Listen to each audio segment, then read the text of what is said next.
J'avais une sorte de rêve, mais depuis que je suis ici, depuis bientôt 7 ans, eh ben, c'est mieux que ce que j'avais imaginé.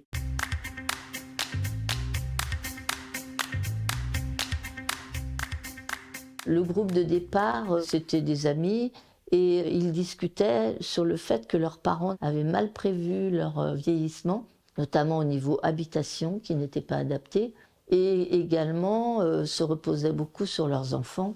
Et donc eux, ils se sont dit, qu'est-ce qu'on pourrait imaginer pour ne pas être un poids pour nos enfants dans le futur ? En se renseignant un petit peu de droite et de gauche, on a décidé de faire une coopérative d'habitants pour personnes retraitées. Ça, c'est vraiment l'ADN du projet. On voulait vieillir ensemble, entourés par des gens qui ont les mêmes valeurs que nous. Le fait de lutter contre la spéculation, l'entraide, la bienveillance. Donc ici, je vous présente l'atelier qui est collectif, où chacun a amené ses outils et maintenant, tout ce qui est ici, c'est propriété de la coopérative. On a une société coopérative. Chacun de nous a pris des parts sociales et après, en tant qu'occupant de son appartement, on paye une redevance. Elle sert à faire vivre financièrement l'immeuble, notamment rembourser les prêts. Il y a 16 appartements, 14 T2 et 2 T3. On a une salle commune où recevoir des groupes, ou une fois par mois, on fait un repas partagé. La buanderie. Aucun appartement n'a 2 machines à laver et donc on a un local où on a 3 machines. Et ça nous gagne 1 mètre carré dans notre appartement.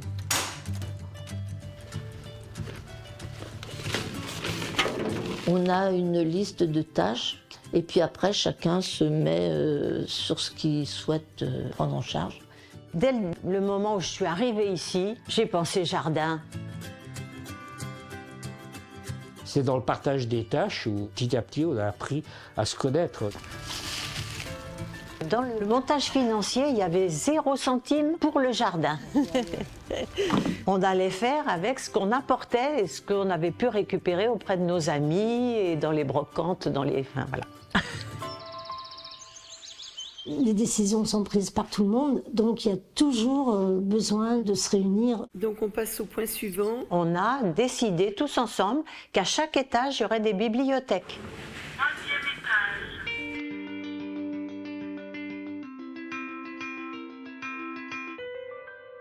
On gère absolument tout.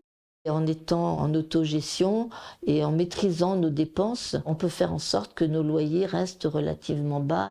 Depuis qu'on est ici, ça fait 7 ans, je crois qu'on a augmenté de 2,5% nos loyers.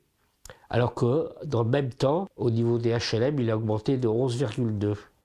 On a fait la première réunion en 2009 et on a emménagé en 2017.